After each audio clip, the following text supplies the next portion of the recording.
de laboratoire.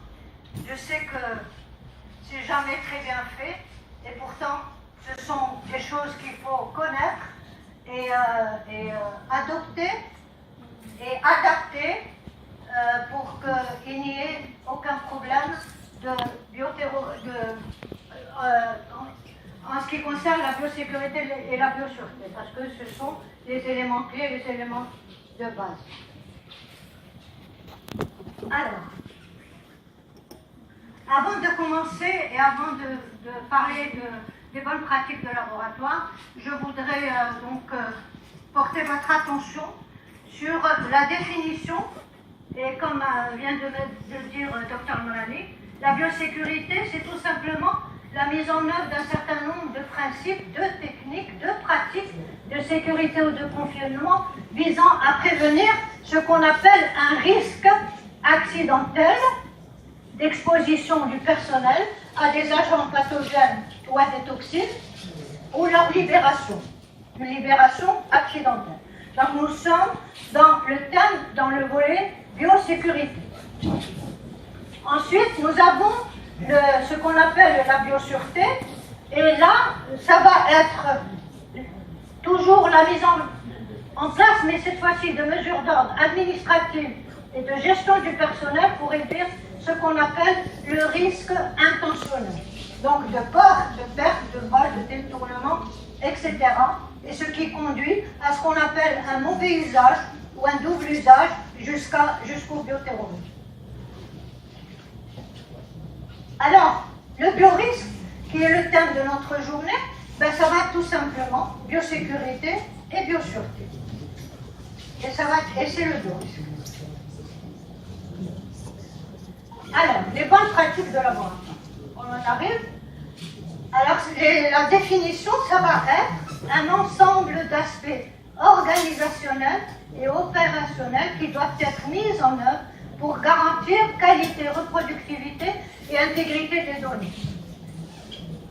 Alors, intégrité des données, on va sortir des résultats qui sont reconnaissance nationale et internationale, et quand on travaille avec les bonnes pratiques de laboratoire, eh bien, on n'aura pas besoin de répéter, de refaire l'analyse, les pertes de temps, d'économie, d'énergie, etc. Ce sont des codes de pratiques de sécurité ayant pour objectif la prévention de la contamination des échantillons et de l'expérience.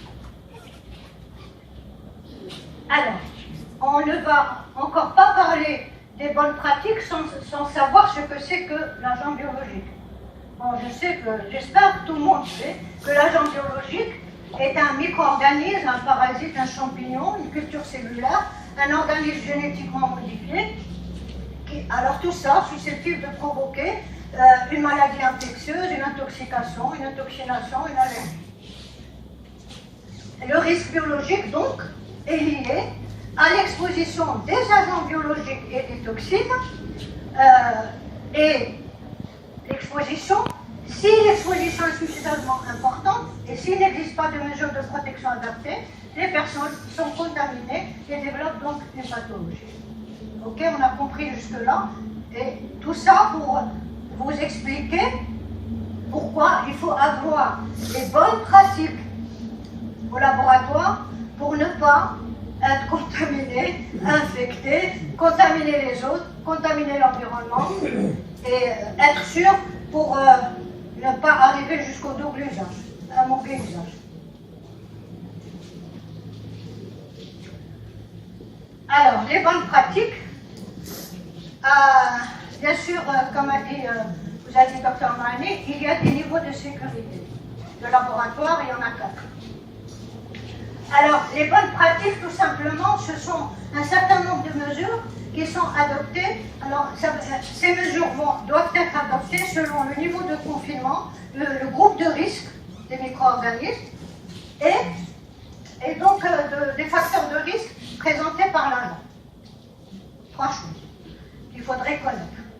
Alors, en ce qui concerne la sélection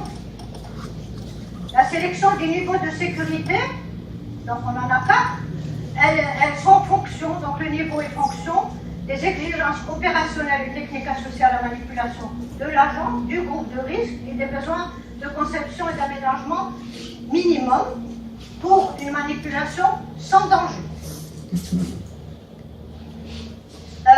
Pour ce qui est du groupe de risque, on va voir que le groupe de risque va être fonction du niveau de risque que l'agent présente et des facteurs de risque qui sont basés sur des caractéristiques inhérentes de l'agent. Parce que chaque agent biologique a ce qu'on appelle un CV aussi.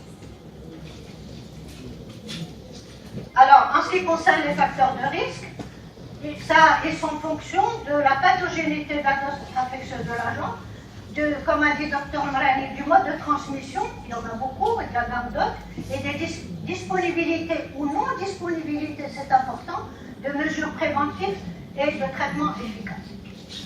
Donc c'est en fonction de tout ça qu'on aura, on devra travailler soit dans le niveau 1, niveau de sécurité 1, ou 2, ou 3, ou 4. Un agent qui est peu susceptible d'affecter une personne, c'est un animal, généralement non pathogène.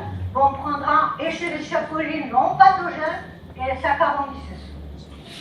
En exemple. Le groupe de risque 2, donc vous voyez là, cette fois-ci, il va être modéré pour le manipulateur et faible pour la collectivité.